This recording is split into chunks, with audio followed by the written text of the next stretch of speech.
They said, "Stay in the lounge, Grandma. We'll come back for you after check-in." I nodded. Of course I did. That's what you do when your son gives you an instruction in that clipped, over-patient voice, the one reserved for the elderly, the confused, and the inconvenient. I sat where they told me, next to a dusty potted plant, between a crying toddler and a flickering television tuned to a weather channel. It was 9:15 a.m. I waited 8 hours. I'd packed 3 days before, laid out every outfit on the bed, like I used to do for Adam's school trips. The tickets were to Honolulu, our big family vacation, as Lisa, my daughter-in-law, called it.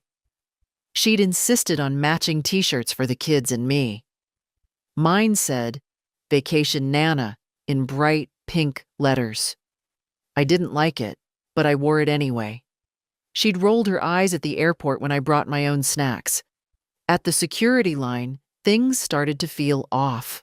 Lisa kept glancing at her watch. Adam was unusually quiet. The kids were on their phones. When the TSA agent asked about seating, Lisa laughed and said, "Oh, we'll sort that later." And that was the last time anyone looked me in the eye. Once we passed security, Lisa turned to me with that same brittle smile. "Mom, why don't you stay in the lounge? We'll go ahead to check in the bags, sort the kids' boarding passes, and then come get you. Just relax. You've done enough." She patted my arm. It wasn't affection. It was dismissal. I sat. I waited. I watched them disappear into the crowd. After an hour, I stood up and paced near the window. After 2, I asked the front desk to page Adam. No response. By the 4th hour, I stopped looking at the entrance. People around me came and went. Flights announced and departed. The woman across from me had lunch, made 2 phone calls, and left. I stayed. It wasn't until 5 p.m. that I asked the clerk at the front for help. I gave Adam's full name. She typed, hesitated, and glanced at me carefully.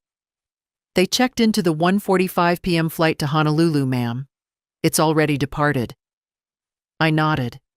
Then I asked her to repeat it. She did. Slowly. Her voice was kind. I remember that. So that was it. They'd boarded. Without me. Not by accident.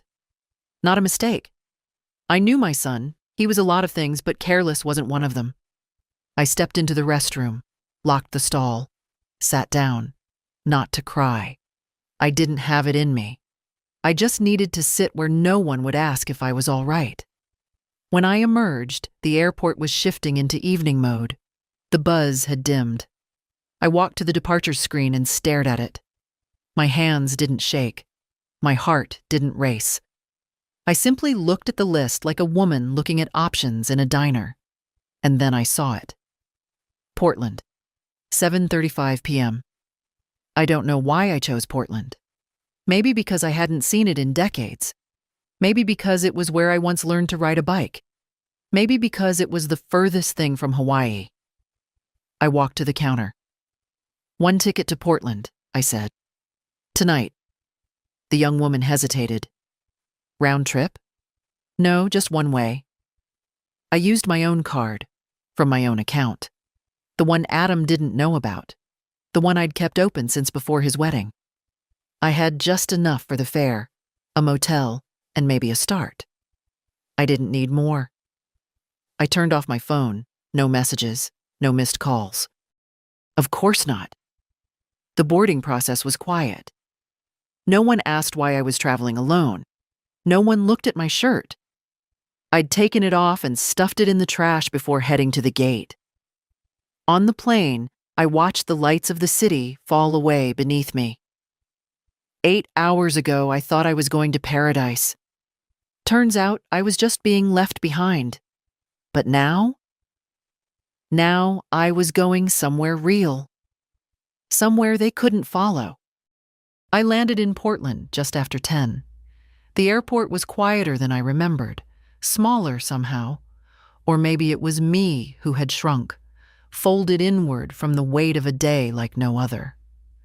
I walked slowly through the terminal, not because of my age, but because I didn't feel the need to rush anymore. No one was waiting for me. And for once, that felt like freedom. Outside, the air was damp and sharp. Rain had fallen recently. It smelled like concrete and pine. I stood under the awning for a minute, just breathing. Then I found a bench and sat down with my carry-on, the same one Adam had mocked for being too old school. It was brown leather, worn at the corners, the kind Derek gave me for our 25th anniversary. He would have laughed at what happened today. A deep, knowing laugh, the kind that said, "Well, sweetheart, what did you expect?" I didn't expect this. Not really, but I also wasn't surprised. I opened my wallet, 2 cards, 1 ID, $76 in cash, and a folded piece of paper with an address I hadn't used in 50 years. 1849 Quince Street. My first apartment after marrying Derek. I didn't know if it still existed. I didn't even know why I'd brought the address with me. But there it was. I called a cab. The driver was quiet. A blessing.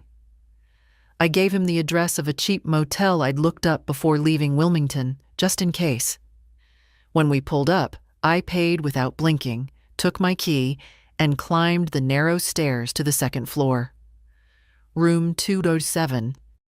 The hallway smelled like cleaning fluid and tired stories. Inside, the room was small but clean. 1 bed, 1 chair, a TV bolted to the wall. I washed my face in the sink and lay down on the bed in my clothes, the blanket scratchy against my arms. I slept without dreams. The next morning, I stood at the window watching a woman in a pink robe walk her dog. She looked about my age, though maybe a little stronger in the back. I made coffee in the little machine on the nightstand and sat in the stiff chair by the window, sipping slowly. No one called. No one texted. I didn't check. I had nowhere to be. That was a strange thing to realize. For decades, my time belonged to others. To Adam. To Derek. To the grandchildren. Even to the PTA meetings I stopped going to 20 years ago. But now, my time was mine again. At 9, I left the motel and walked into the neighborhood. My legs ached. My hip was murmuring. But I kept going. I stopped at a corner bakery and bought a scone. The woman behind the counter smiled when I handed over exact change. "You're not from around here, are you?" she asked. "I used to be, a long time ago." "Well," she said, "welcome back." I didn't know if I was back. I wasn't even sure I belonged anywhere. But the words felt warm. I asked her where to find housing listings. She pointed to a corkboard by the door. I scanned the notes. Dog walking, used bike for sale, music lessons, room for rent. That one caught my eye. For quiet lady, private room, shared kitchen, house safe, near bus. No nonsense, no drama. 400 month, call Joyce. It was written in blocky, no-nonsense handwriting, like someone who meant what she said. I took a photo of the number. By noon, I'd walked 2 more blocks and found a park bench in the sun. I called. The voice that answered was raspy, skeptical. "Yes?" "I'm calling about the room for rent," I said. Long pause. "How old are you?" 77. "Are you clean?" "Yes." "No boyfriends, right?" I chuckled. Not in a long time. "Well," she said, "come by at 4. 2185 East Stafford. Bring cash for the first week." Then she hung up. I wrote the address on a napkin. By 4, I stood in front of a faded blue house with a peeling porch and a wind chime that sounded like someone tapping spoons together. Joyce opened the door with a cigarette in one hand and a cat curled around her ankles. "You're the old lady?" she asked. "I suppose I am." She stepped aside. "Come in then. Let's see if we can tolerate each other. Joyce's house smelled like lavender and fried onions. Not unpleasant, just lived in, like a woman who cooked real meals and didn't fuss over the occasional grease stain. She led me through a narrow hallway, stacked with books and magazines, into a small sitting room where the television was on mute. A crocheted blanket lay folded on the arm of the sofa. "The room's upstairs," she said, gesturing with her cigarette. I followed her up the creaky stairs, one hand on the banister. The hallway at the top was darker, the paint slightly chipped. She opened the door to a room at the end. This is it. It was small.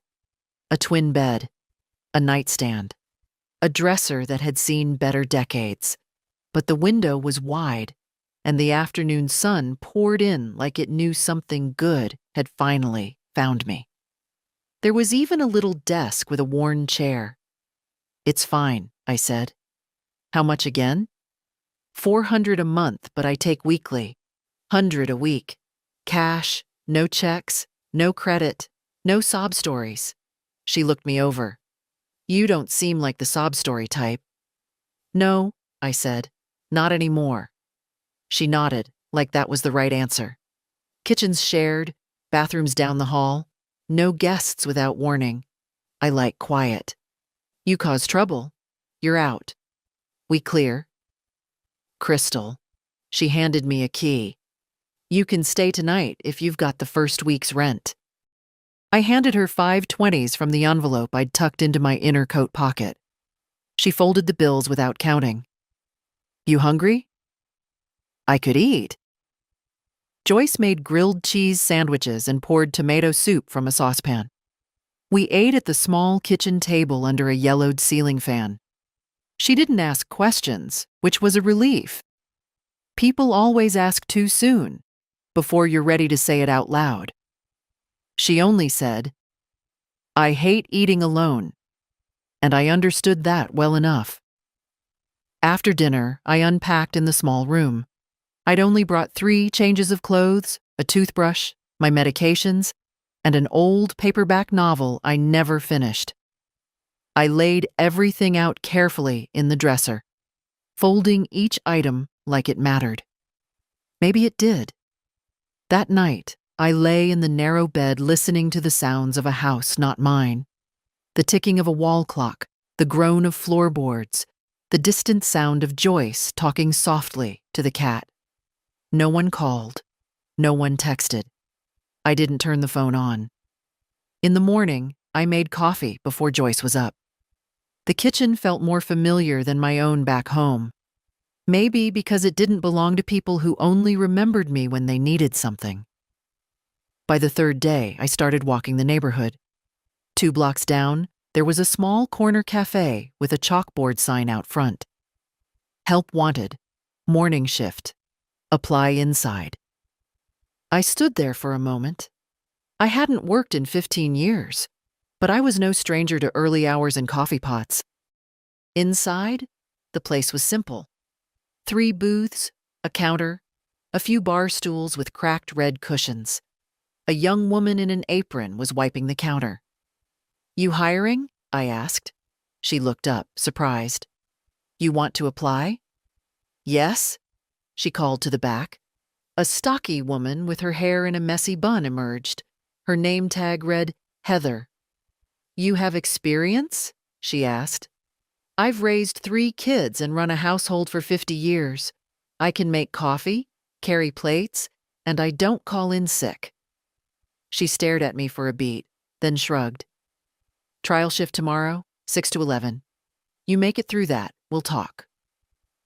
That night, I ironed the only blouse I had that still held a crease. I went to bed early and stared at the ceiling for a long time. It had been less than a week since the airport. Less than a week since I'd been left behind like forgotten luggage. But something had shifted. I wasn't waiting anymore. Now I was walking, working, beginning. No one needed to know. Not yet. This life, this quiet, new, unexpected life, was mine.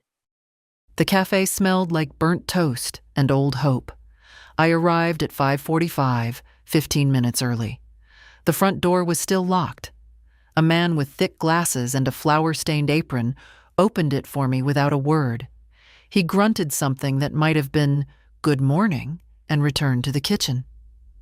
Heather arrived 10 minutes later, holding a travel mug and a set of keys on a rainbow lanyard. She unlocked the register and handed me an apron without ceremony. "Keep your hair tied back. No perfume. Refill cups without waiting to be asked. And if someone leaves less than $1 tip, that's on you, not them." I nodded. She looked at me for a moment, then softened just a little. "You nervous?" "No," I said. "I'm 77. I've buried a husband, raised a son who forgot my birthday 3 years in a row, and survived 5 colonoscopies. This is just coffee." Heather snorted. "Fair enough." By 7, the first wave of regulars came in.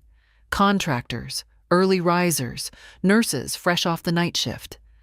I moved slow but steady. I remembered orders, poured coffee with a steady hand, smiled without overdoing it. By 9, I found a rhythm. "Where'd they dig you up?" one of the men asked, smiling kindly. "Same place they find everything worth keeping," I said. "The back shelf, under a blanket." He laughed and left a $5 tip. Heather watched. She didn't say much, just nodded once after the breakfast rush died down and handed me a clean towel to wipe down the counters. We finished at 11. She poured herself another cup of coffee, then pointed to the stool next to her at the counter. "Sit," she said. I did. "You did fine." "Just fine?" "You'll get better." She sipped. "You're hired. It's minimum wage plus tips, no health insurance. But you work steady. I'll give you all the weekday mornings. That enough for you?" "It's more than enough." We sat in silence a moment. "You got kids?" I did. She glanced sideways at me, waiting. "They're traveling," I said simply. She nodded. "They always are." I walked back to Joyce's with sore feet and a strange sense of lightness. She was in the garden pulling weeds in a faded shirt that said, "Don't talk to me before coffee." "You get the job?" she called out without looking up. I did. "Told you. They need people who show up." That night, we ate frozen pot pies and watched the news with the sound off. The cat, whose name, I'd learned, was Franklin, curled up between us. "You staying long?" Joyce asked during a commercial. "I don't know." "You can, as long as you pay rent and don't hog the remote." "I don't even like the remote," I said. She smiled and passed me the last cookie. Later, I sat on the edge of my bed, holding my phone. I hadn't turned it on in days. I thought about checking the messages, seeing if Adam had noticed yet. I didn't. Instead, I pulled out the old paperback I'd brought with me and began at the first page. The light from the desk lamp soft and warm against the walls. Outside, rain tapped gently against the glass. Inside, I wasn't someone's leftover. I wasn't a burden or a favor or an afterthought. I was a woman with a room, a job, a plate of food, and a quiet chair of her own. It was enough. The first paycheck was small, $74.26 after taxes. Heather handed it to me in a thin envelope at the end of my Friday shift. "Cash it or frame it," she said. I smiled and slipped it into my coat pocket. I wasn't used to carrying money that was purely mine. For years, everything I had went to someone else. Groceries for Adam's family, birthday gifts that never got a thank you, co-pays for appointments no one bothered to drive me to. But this was different. I'd earned this standing on my own 2 feet, apron tight, hands steady. I walked to the bank on 3rd and cashed the check. The young teller looked at me like she wasn't sure I understood what I was doing. "I'd like 10s and 5s, please," I said. "1's for the rest." When she handed me the bills, I folded them neatly and tucked them into my wallet. I walked out of the bank with my chin a little higher. Across the street was a second-hand clothing shop. Nothing fancy, just a narrow storefront with a cluttered display and a small handwritten sign. Fall specials, 20% off coats. I stepped inside. The bell on the door tinkled softly. A girl barely out of high school looked up from behind the counter and gave me a genuine smile. "Looking for something in particular?" she asked. "Yes," I said. "Something that makes me feel like myself again." She didn't laugh, just nodded and started showing me the racks. I chose a navy wool coat with a subtle herringbone pattern and deep pockets. It wasn't new, but it was warm and solid and well made. I tried it on. It fit like it had been waiting for me. When I paid in cash, the girl wrapped it in tissue as if it were a gift. "You look sharp," she said. "Thank you," I replied. "I feel sharp." That night, I walked home in that coat. It was just cold enough to justify it. Joyce was on the porch with Franklin, sipping wine from a coffee mug. "Where you been?" she asked. "Bought a coat," she whistled. "Look at you, classy lady." "Only on Fridays." We went inside and split a can of chili. The heater buzzed like it was clearing its throat. The floor creaked under Joyce's heavy slippers. It was noisy in the way old houses are, a kind of comforting noise, like a body you've lived in long enough to recognize by sound. Later, I stood in front of the mirror in my little room. I turned left, then right, ran my hand along the fabric of the coat. It wasn't just clothing. It was proof. I was still here, still standing, still capable of choosing something for myself. For once, no one else had a say. The phone was still off. I hadn't turned it on since I landed. I didn't miss it. I missed people sometimes, but not the kind who leave you by a fake ficus plant at an airport and never look back. In the mornings, I worked. By noon, I walked. In the evenings, I read or listened to Joyce's rants about city politics. Every few days, I bought myself something small, a pair of wool socks, a crossword book. Real tea instead of the dusty bag she kept in a tin above the fridge. I was beginning to understand that there was a life here. Not a grand one, but a good one. And it belonged to me. By the second week, the ache in my feet began to fade. My hands remembered how to carry plates without spilling. I could clear a four-top in under 2 minutes. Heather still didn't say much, but one morning she brought me a cinnamon roll wrapped in foil. "Too many," she muttered, sliding it across the counter. "Take one." That was her way of saying I belonged. I settled into a rhythm. Monday to Friday, I worked mornings. Saturday, I took long walks through unfamiliar neighborhoods. On Sunday, I let myself rest.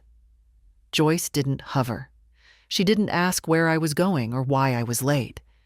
She just grunted when I came in and poured me a glass of something from a box. One evening, she came home with a stack of mail. "Something for you," she said, tossing an envelope onto the table. It had no return address, just my name in a familiar looping script. I stared at it for a moment before opening it. Inside was a single sheet of lined paper. "Grandma," it read. "Where are you?" I didn't need to see the name. I knew the handwriting. Kieran, my oldest grandchild. The only one who used to visit without being asked. The only one who once spent an afternoon building a birdhouse with me, then painted it bright red and said, "This'll be the coolest place in the whole yard." The letter was short, just a few lines. "Dad and Lisa are freaking out. They said you disappeared. No one's heard from you. I've been checking every day. I miss you. Please let me know you're okay." There was a phone number scribbled at the bottom. His. A new one. I sat with the letter in my lap, reading it twice. Then I folded it carefully and tucked it into the drawer of my nightstand. I didn't call. Not yet. But something inside me softened. The next day, I stood at the cafe register counting change when Heather said, "You've got a visitor." I turned. A man in a gray windbreaker stood just inside the door, peering at the menu like it was written in another language. He looked to be in his early 80s, neatly dressed, clean-shaven, a little unsteady on his feet. When he spotted me, he smiled. "You the one who knows how to make real coffee?" he asked. I poured him a cup and set it down. "Cream and sugar?" I asked. "Just cream. 2 splashes." We didn't talk much at first. He drank slowly, folded the newspaper someone had left behind, and left a tip that was more generous than necessary. He came back the next day, and the day after that. By Thursday, I learned his name was Arthur. Widowed. 2 sons, one in Boston, one in Arizona. We didn't talk about them much. Mostly, we discussed birds. He liked cardinals. I liked finches. We both agreed crows were smarter than people gave them credit for. On Friday, he brought in a picture of his wife. "Married 46 years, he said. "She made better coffee than this, but you come close." I smiled and refilled his cup. Later that evening, I stood by the window in my room, watching the wind stir the leaves outside. I thought of Arthur's hands wrapped around the mug, Kieran's letter, the navy coat hanging on the back of my door. There were still gaps in this new life, still quiet aches in the middle of the night. But something was taking shape. Not a return to what I'd lost, but a turning toward something I hadn't known I could find. It wasn't forgiveness. It was freedom. The phone stayed off. I kept it in the bottom drawer of my nightstand, wrapped in a clean handkerchief, like something sacred or dangerous. And I wasn't yet sure which. Joyce didn't ask. She wasn't the type. But one evening, while we shelled peas in the kitchen, she said, "You hiding or healing?" I looked up from the colander. "Both," I said. She nodded once and went back to the peas. It had been 3 weeks. 3 weeks since the airport, since the lounge chair with the broken armrest, since the cheap plastic water bottle Adam pressed into my hand before disappearing. Not a single call had come through. Not one attempt that I'd seen to find me. Except Kieran. Every now and then, I opened his letter. The creases were softening from use. His handwriting reminded me of his mother. The same long loops on the Y's. The same nervous tilt to the right. But I still didn't call. It wasn't punishment. I wasn't cruel. I just wasn't ready to open the door they'd closed without blinking. It takes longer to walk back from silence than it does to fall into it. At the cafe, Heather didn't say much, but she started saving me the crossword page from the morning paper. "You look like the kind of person who finishes what they start," she said. Arthur came every day now, always at 9:10, always in that same gray jacket. He didn't flirt, not exactly, but he lingered a little longer with each visit, told more stories, asked more questions. The kind of questions that aren't nosy, just curious. One morning, he asked, "How come a woman like you's working the breakfast shift in a place like this?" I looked at him over the rim of the coffee pot. "Because someone left me at an airport lounge like a bag they didn't want to carry anymore." He blinked. "I'm sorry," he said, and meant it. "Don't be. I got on a better flight." That earned a soft laugh. He reached for his cup, then paused. "You ever think of calling them?" "Every day," I said. "And every day I don't." He didn't press, just nodded and drank his coffee. When I got home that afternoon, Joyce was in the backyard, spreading mulch. "Get any news?" she asked without looking up. "No," I said. And then, maybe because I needed to hear it out loud, I added, "But I think they know I'm gone now." That night, I turned the phone on. It buzzed like a dying insect. 32 missed calls, 18 messages. The oldest was from Lisa, a frantic voice message from the day of their flight. "Martha, we thought you were in the bathroom. Please call us, we're boarding." A lie. The rest were more of the same. Adam's voice, curt and tight. "Where are you, Mom?" Another. "This isn't funny." Then finally, "Fine. Do what you want." I didn't respond. I wasn't ready. But I saved Kieran's number. That much I could do. The next day, he called. I stared at the screen, watched his name blink, and for the first time, I answered. "Grandma?" His voice cracked, like he wasn't sure if I'd speak. "I'm here, darling." A long pause. Then, "You're okay?" "I'm better than okay." "Where are you?" "Somewhere quiet, somewhere I chose." He didn't beg. He didn't guilt me. He just said, "I'm glad you're safe. I miss you." "I miss you too." That was enough for now. No explanations, no apologies, just the sound of someone who still wanted me in their life, not because I made birthday cakes or babysat on weekends, but because I mattered. And that sound, soft, simple, sincere, meant more than any seat on a plane. By the 4th week, I'd memorized the walk from the cafe to the corner pharmacy, the smell of the lilac bush outside Joyce's neighbor's yard, and the sound of Arthur's knock on the cafe window when I forgot his cream. Life was not exciting, but it was whole. It had shape. It had peace. And then, on a rainy Tuesday afternoon, a letter came in the mail. Joyce slid it across the kitchen table without comment. The return address was Wilmington, my old home.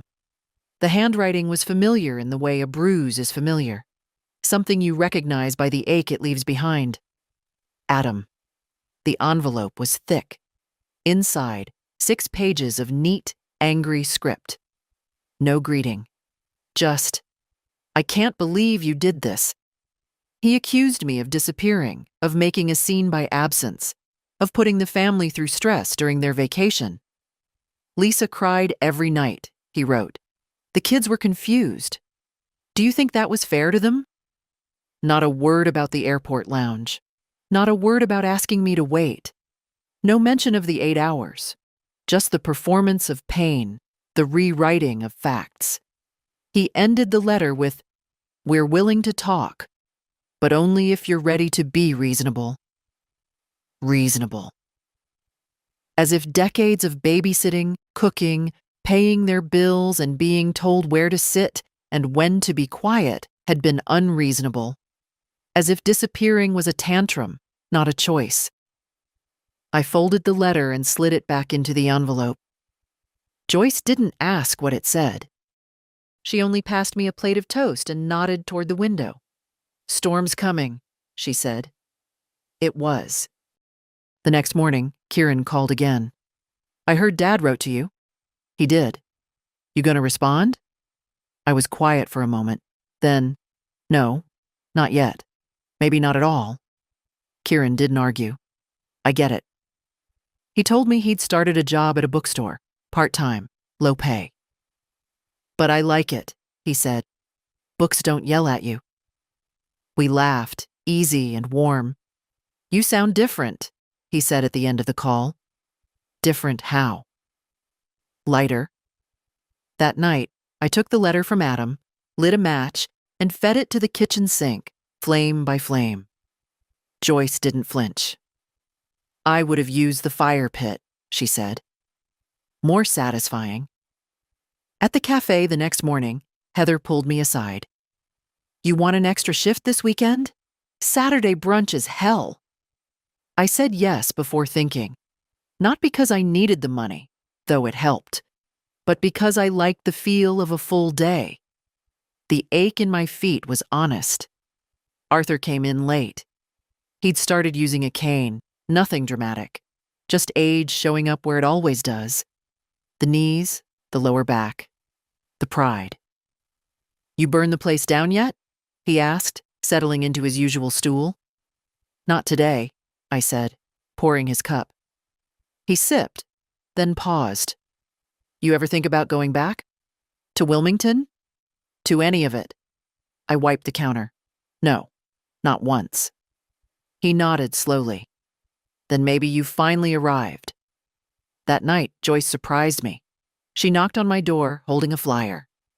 "Community Center is doing a potluck next week. You and I should go." I raised an eyebrow. "You go to potlucks?" "I go to free food and other people's gossip," she said. "Don't read into it," I smiled. "I'll make my lemon squares." "Good. I'll lie and say I made them." The days were getting shorter now.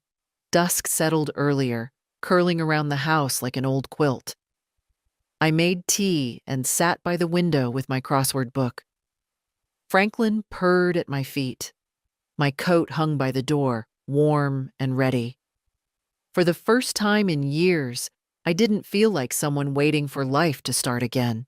It had already started, quietly, without permission, and it was mine.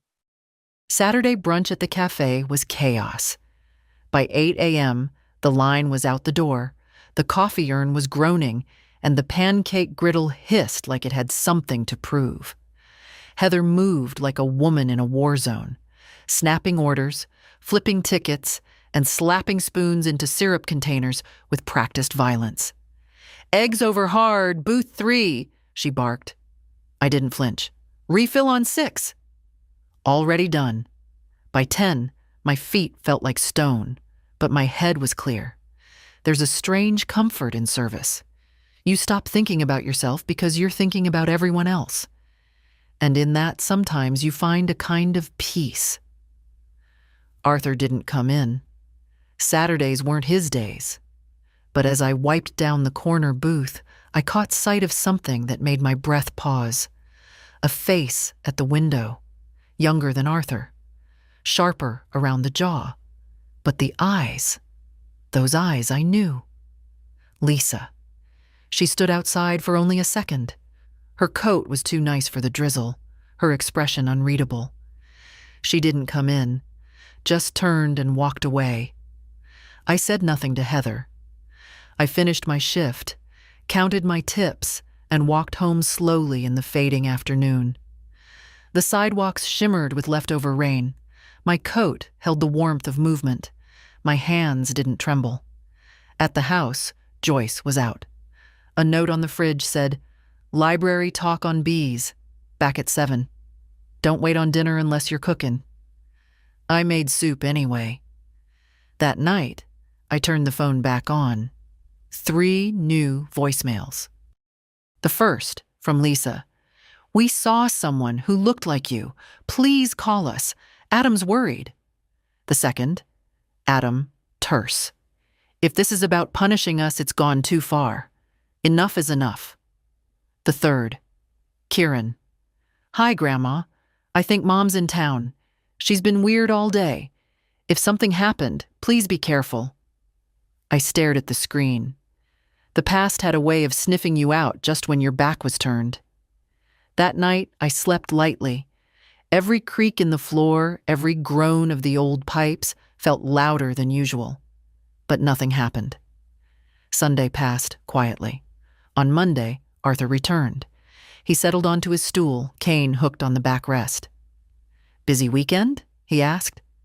"Eventful," I said. He stirred his coffee. "Something bothering you?" "Yes, but not enough to ruin this moment." He smiled, and we sat in silence for a while, the way only 2 people who've seen enough can do. After work, I sat with Joyce on the porch, both of us wrapped in old sweaters, watching the clouds roll over. "I think they're looking for me," I said. "I figured." She didn't ask what I was going to do. She didn't offer advice, just passed me the wine mug. You still hiding or healing? Healing, I said. But the hiding was nice while it lasted. She raised her mug. To people who stop asking for permission. I clinked it gently. Later that night, I wrote a letter. Not to Adam, not to Lisa, to Kieran.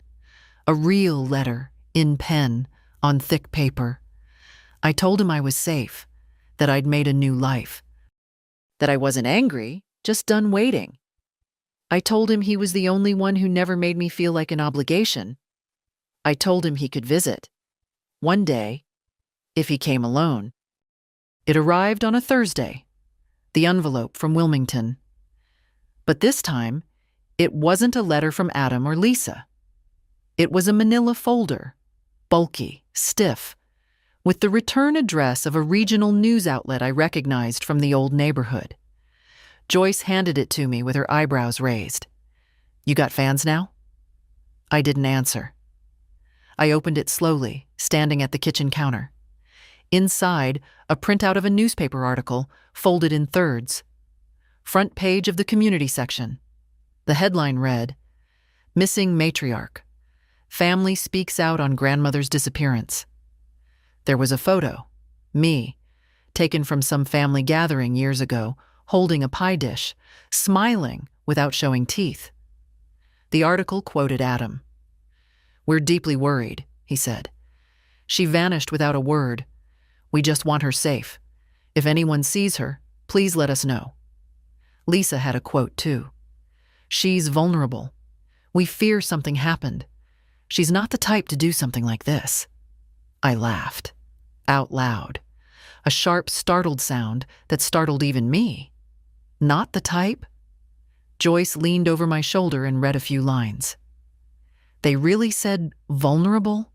I nodded. You should sue them for underestimating you. They'll have to stand in line. There was something obscene about it. This performance of concern, of innocence, as if I'd wandered off into traffic, as if I hadn't been parked like a suitcase and abandoned before boarding. Heather saw the article too. Someone at the cafe left it on the counter by accident. She brought it to me during the morning rush. You okay? She asked quietly. Never better. I kept the clipping, not out of sentiment, but because it was proof. Proof that people only start worrying when they can't use you anymore. That night, I sat with Arthur in the booth by the window. He didn't ask about the article. He just handed me a little brown paper bag. I saw this and thought of you, he said. Inside, a tiny hand-painted magnet shaped like a birdhouse. It's silly, he added quickly. I just remembered something you said. I smiled. It's not silly. It's perfect. When I got home, I stuck it to the fridge with the same hand that had carried Adam's lunch to school 100 times. The same hand that had paid his rent more than once. The same hand that would not, ever again, reach out for more abuse. I didn't tell Joyce about the magnet.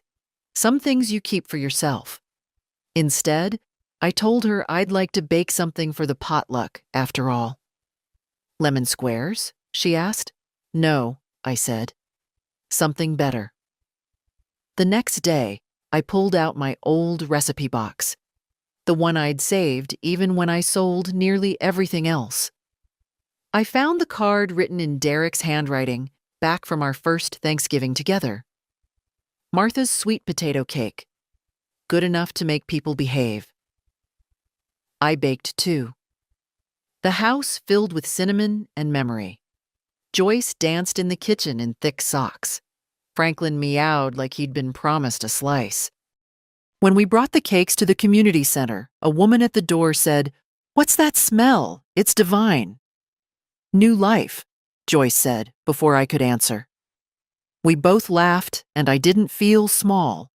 I felt real, rooted, ready. And somewhere, probably, Adam and Lisa were wondering how they'd lost control of the woman they never really saw. Let them wonder. The community potluck was held in the basement of a church that smelled faintly of old hymnals and pine sol.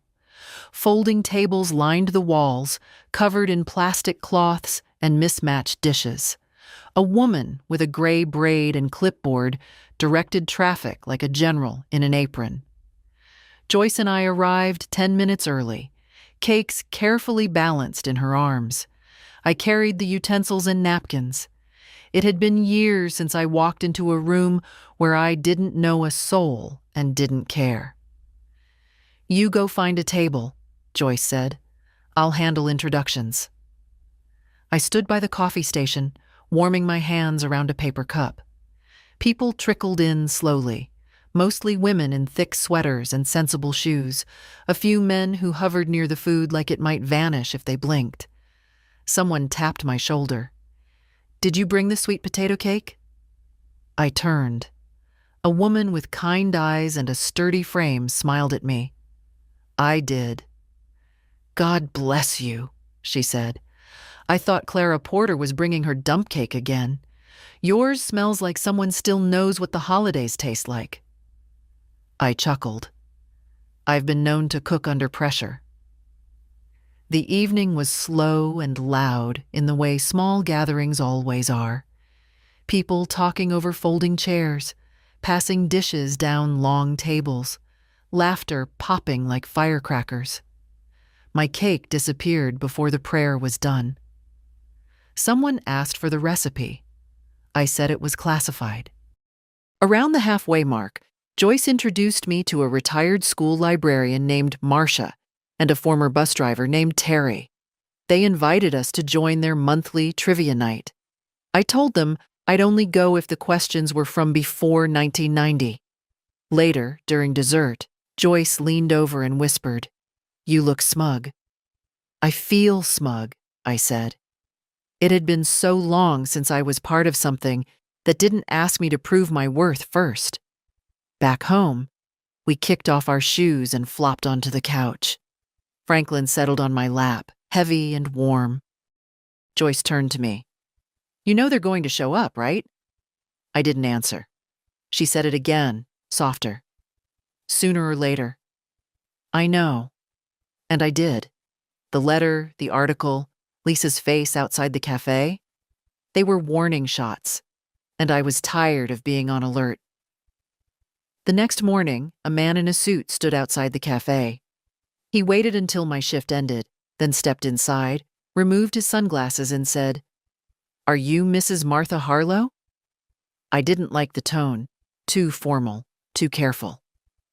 "I am." "My name is Derek Sorensen. I represent Adam and Lisa Harlow. They've asked me to speak with you regarding your well-being and your assets." I blinked. "My well-being is excellent," I said. "And my assets are none of your business." He shifted uncomfortably. "They're very concerned, Mrs. Harlow. They'd like to ensure you're in a safe environment, possibly discuss some next steps." I folded my apron and placed it on the counter. "Tell Adam and Lisa I'm not a pet they forgot to pick up, and there are no next steps unless I take them." He cleared his throat. "If you'd just consider—" "I've considered enough." I walked past him and out the door, leaving him blinking in the light. Arthur was waiting outside. "He didn't look like he came for coffee," he said. "He didn't." "You okay?" "Yes," I said. "Because I'm not going to let anyone convince me I'm not." That evening, I wrote one more letter. Not to Kieran this time. To Lisa. 3 lines. "I know what you did. I know what you didn't say. I'm not angry. I'm not coming back. Take care of your own life now. I've finally started mine." I mailed it the next morning with a stamp that had a bird on it. A finch. The kind that sings even in the cold. I expected silence. Or maybe, eventually, another letter from Adam full of veiled demands dressed up as concern. What I didn't expect was Lisa. In person.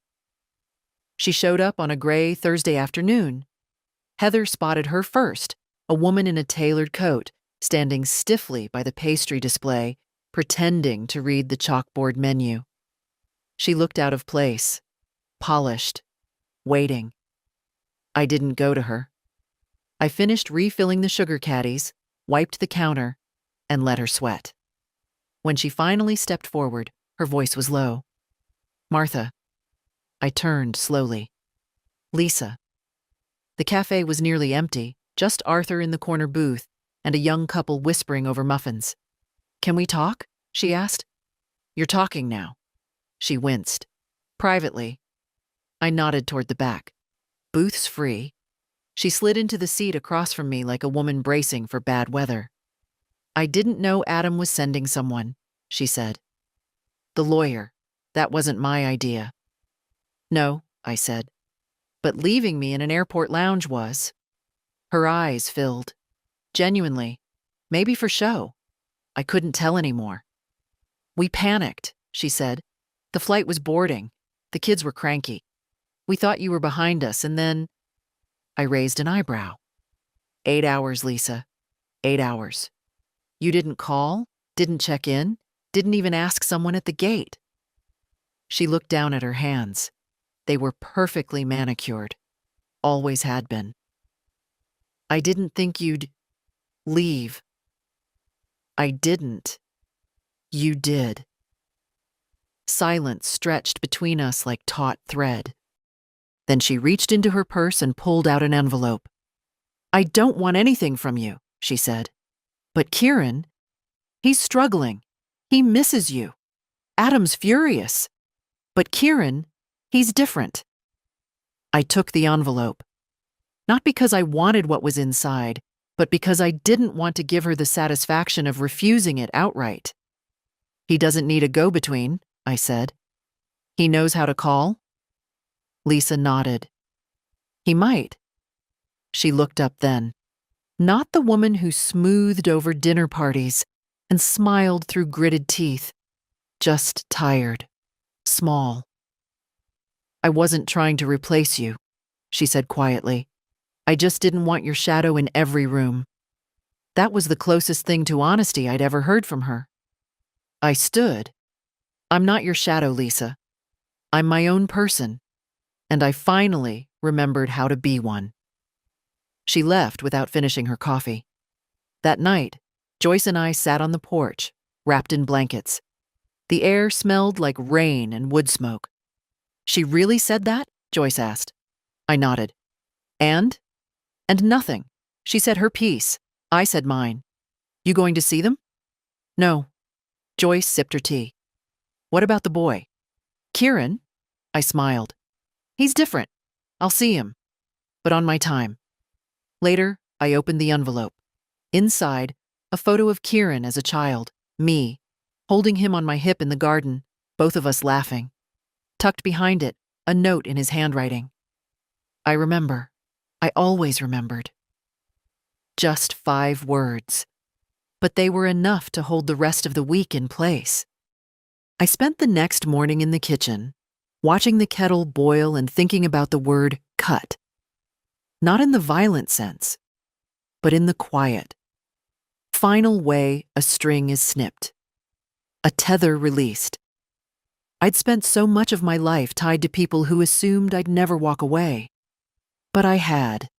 And every day I didn't go back, the knot loosened a little more.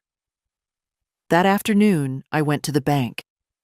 The teller was the same girl who'd cashed my first paycheck. Her name was Mari. She wore purple nail polish and always looked slightly surprised to be indoors. "I'd like to make a transfer," I said, sliding my ID across the counter. "Sure," she said. "From which account?" I gave her the number of the small one I'd opened with my old card, the one I'd used for groceries when Derek was alive, the one Adam never knew existed. "And the recipient?" I smiled. "Kieran Harlow." I handed her the routing information he'd included in his note. "It's not a huge amount," I said. "Just a little something. For books, or groceries, or getting away if he ever needs to." Mari tapped at her keyboard. You're the first person I've seen in months send money without strings attached.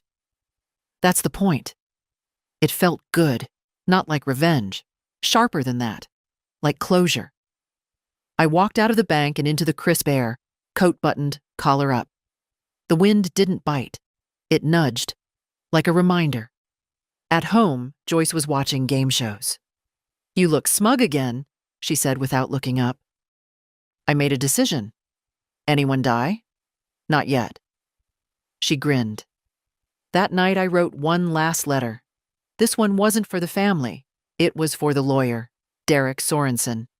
I kept it brief.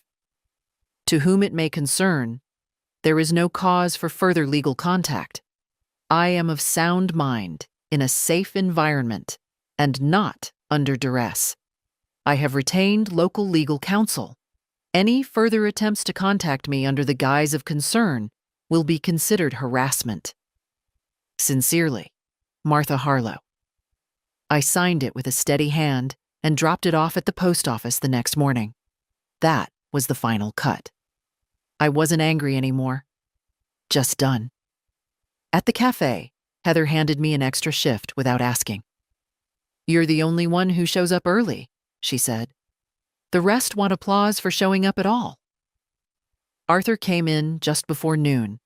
He looked tired, but steady. We sat by the window with tea instead of coffee. "You look lighter," he said. "I wrote a letter," I said. "The last one." He didn't ask what it said. He only nodded. "Sometimes it's the unsent ones that change everything," he said. "Sometimes it's the ones you send without waiting for a reply." When I got home that evening, I stood in the doorway for a moment. The house smelled like garlic and dryer sheets. Franklin patted up and headbutted my shin. Joyce looked up from the kitchen. "I made pasta. Hope you're hungry." I was. Hungry, free, unafraid. Everything I hadn't been in years. Joyce turned 70 on a Tuesday. She didn't want a party. "People start singing and I want to run," she said. But I baked a chocolate cake anyway and left it on the kitchen table with 2 candles and a card that read, "You're not old, you're vintage." She laughed when she saw it. "I guess I can tolerate cake," she said, slicing it thick. That night, we sat on the porch with slices balanced on paper plates wrapped in quilts, watching the moon rise. It was a quiet celebration, the kind I never used to believe counted. But they do. Maybe more than the loud ones. "You know," Joyce said, "you've been here almost 2 months." "I know. You planning to stay?" I looked out at the street, empty and soft under streetlight. "Yes," she nodded. "Good. This house is weird without someone yelling at the cat." We toasted with lukewarm tea. Franklin yawned and curled tighter between our feet. The next day, Heather gave me an envelope. "What's this?" "Your name's on it. No return address. But the postmark's local." I opened it after my shift, sitting on the back step behind the cafe. Inside was a letter. The handwriting was large, deliberate. "Grandma, I'm coming to Portland. I want to see you. I'm not bringing anyone. I just want to talk. I'm staying at the Red Fern Motel on Maple, room 12. If you want to come by, I'll be there Friday and Saturday. If not, I'll understand. Kieran." There was no guilt in it, no pressure, just a boy. No, a man now. Reaching out with quiet hands. Friday morning came faster than expected. I dressed carefully. Not for him, for me. Navy coat, clean shirt, lipstick the color of dried cherries. I didn't tell Joyce where I was going. She didn't ask. The Red Fern was modest. Clean but tired. I knocked once. He opened the door like he'd been waiting with his hand on the knob. He was taller than I remembered. Scruff on his jaw, shadows under his eyes, but the same gentleness in the way he looked at me. "Hi, Grandma." "Hi, sweetheart." He didn't hug me right away. He stepped back and let me in. The room smelled like takeout and hotel soap. The bed was made, but the desk was cluttered with books. He'd brought books. That said everything. We sat, not too close, like we knew we needed space before warmth. "I didn't know if you'd come," he said. "I didn't know either." He nodded. "I read your letter, the one you didn't send. You left it in the drawer. Mom found it." "Of course she did." "I'm glad you didn't send it," he said. "But I'm more glad you wrote it." We talked about small things, big things, how his job was going, how I liked Portland, how freedom tasted when no one was watching. "I think about you a lot," he said. "You were the only person who ever made me feel enough, just by sitting beside me." I reached over and took his hand. "You always were enough. You still are." We didn't cry, neither of us, but we breathed deeper. He didn't ask if I was coming back. I didn't ask if he was staying. We knew better than that. Before I left, he handed me a small, wrapped bundle. Inside was a book of poems. "I underlined the ones that made me think of you," he said. That night, I read them one by lamplight, slowly. One line stayed with me. "There are women who rise not from fire, but from forgetting who told them they couldn't." And I slept with the window cracked, the sound of wind soft like a second chance. The next morning, I walked to the cafe like usual. Same coat, same steps. But something was different. Not around me, in me. Kieran had gone back to the motel after breakfast. His train was at noon. We didn't say goodbye, just hugged long and quiet in the lobby while someone vacuumed in the next room. He held on the way boys do when they're not sure they're still allowed. "Be good to yourself," I whispered. "You too," he said. Finally. At the cafe, Heather handed me a new apron. "Found this in a clearance bin. Thought of you." It was deep green with stitched lettering. "Not your grandma's kitchen." I laughed, loud and full. Arthur looked up from his booth and raised his mug like a salute. After my shift, I walked home slowly. The sky was overcast, the air soft. Franklin greeted me at the door, already grumpy I was late for his 2 p.m. stretch and yowl. Joyce was in the kitchen, with a pot of something fragrant on the stove. "You look smug again," she said. "New apron." "I approve." We ate in the quiet way people do when they've said everything already.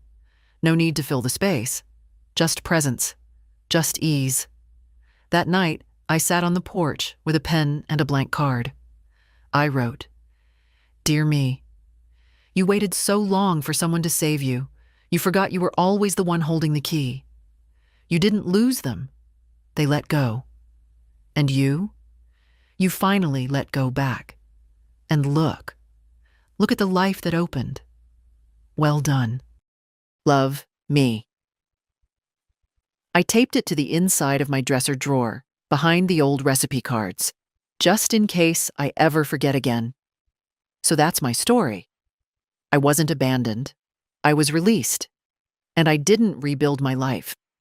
I built something new. If this found you at the right moment, don't wait for the perfect sign. Be your own sign. Your own noise in the silence. Your own step away from the airport lounge.